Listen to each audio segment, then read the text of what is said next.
ವಿಮಾನದಲ್ಲಿ ಟ್ರಾವೆಲ್ ಮಾಡೋರು ತುಂಬಾ ಶ್ರೀಮಂತರಾಗಿರ್ತಾರೆ. ಅವ್ರ ಹತ್ರ ಕೋಟ್ಯಾಂತರ ರೂಪಾಯಿ ದುಡ್ಡಿರುತ್ತೆ. ಅವರು ವಿಮಾನದಲ್ಲಿ ಟ್ರಾವೆಲ್ ಮಾಡ್ತಿರುವಾಗ ಯಾಕೆ ಈ 500 ರೂಪಾಯಿ ಕಟ್ನ ಮಿಸ್ ಆಗಿ ಯಾಕೆ ಕೆಳಗಡೆ ಬಿಸಾಕ್ಬಾರ್ದು? ಈ ತರ ಬಿಸಾಕಿರೋ ಕಟ್ಟು ನನಗೆ ಯಾಕೆ ಸಿಗಬಾರ್ದು? ಹಿಂಗೇನಾದ್ರೂ ಈ ದುಡ್ಡು ಸಿಕ್ಕರೆ ನನ್ನ ಜೀವನ ಕಂಪ್ಲೀಟ್ ಆಗಿ ಚೇಂಜ್ ಆಗುತ್ತೆ. ಇವನ್ ನನ್ನ ಫ್ಯಾಮಿಲಿಗೂ ಕೂಡ ನಾನು ಈ ದುಡ್ಡನ್ನ ಕೊಟ್ಟು ಅವ್ರಿಗೆ ಹೆಲ್ಪ್ ಮಾಡ್ಬೋದು ಅಂತ ಯೋಚನೆ ಮಾಡ್ತಿದ್ವಲ್ವಾ ನಾವು ಚಿಕ್ಕವರಿದ್ದಾಗ. ಅದೇ ರೀತಿ ಈಗಲೂ ಕೂಡ ತುಂಬಾ ಜನ ಯೋಚನೆ ಮಾಡ್ತಾರೆ. ಏನಂದ್ರೆ ಮುಖೇಶ್ ಅಂಬಾನಿ ಅವ್ರ ಕಡೆ 9 ಲಕ್ಷ 10 ಲಕ್ಷ ಕೋಟಿ ದುಡ್ಡಿದೆ.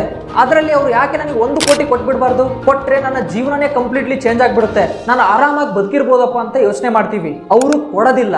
ಅವ್ರು ಯಾಕೆ ಕೊಡೋದಿಲ್ಲ ಅನ್ನೋದನ್ನ ನಾವು ಅರ್ಥ ಮಾಡ್ಕೋಬೇಕಂದ್ರೆ ನಾವು ಇದನ್ನ ಅರ್ಥ ಮಾಡ್ಕೊಳ್ಳೇಬೇಕು. ಈಗ ನೀವು ಚಿಕ್ಕವರಿದ್ದಾಗ ಈ ರೀತಿ ಯೋಚನೆ ಮಾಡ್ತಿದ್ರಲ್ವಾ, ಈಗ ನೀವು ದೊಡ್ಡವರಾಗಿ 25ರಿಂದ 30-40 ಸಾವಿರ ಸಂಬಳ ತಗೋತಿರ್ತೀರಾ. ನೀವು ಯಾವ ಕಂಪ್ನಿಗೆ ಕೆಲಸ ಮಾಡಕ್ ಹೋಗ್ತಿರ್ತೀರಲ್ವಾ, ಅದೇ ದಾರಿನಲ್ಲಿ ಒಬ್ಬ ಭಿಕ್ಷುಕನು ಕೂಡ ನಿಂತಿರ್ತಾನೆ. ಅವನು ಕೂಡ ನೀವು ಪ್ರತಿದಿನ ಹೋಗೋ ಬರೋವಾಗ ಕೇಳ್ತಿರ್ತಾನೆ, ಸ್ವಲ್ಪ ಭಿಕ್ಷೆ ಹಾಕಿ ಸ್ವಾಮಿ ಅಂತ. ಆದ್ರೆ ಅವನಿಗೆ ನೀವು ಭಿಕ್ಷೆ ಹಾಕಲ್ಲ.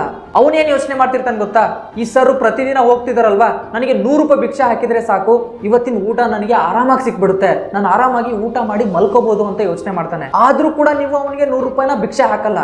ಆಕ್ಚುಲಿ ನಿಮಗೆ ಅದು 100 ರೂಪಾಯಿ ದೊಡ್ಡದು ಅಲ್ವೇ ಅಲ್ಲ. ನೀವು ಆರಾಮಾಗಿ 100 ರೂಪಾಯಿ ಅವನಿಗೆ ಭಿಕ್ಷೆ ಕೂಡ ಹಾಕ್ಬೋದು, ಆದ್ರೂ ಕೂಡ ನೀವು ಹಾಕಲ್ಲ. ಅದೇ ರೀತಿ ಶ್ರೀಮಂತರು ಕೂಡ ನಿಮಗೆ 1 ಕೋಟಿನೂ ಕೊಡಲ್ಲ. ಆ ನೋಟಿನ ಪೆಂಡಿ ವಿಮಾನದಲ್ಲಿ ಹೋಗುವಾಗ ಕೆಳಗಡೆ ಬೀಳ್ಸ್ಕೊಂಡು ಹೋಗಲ್ಲ.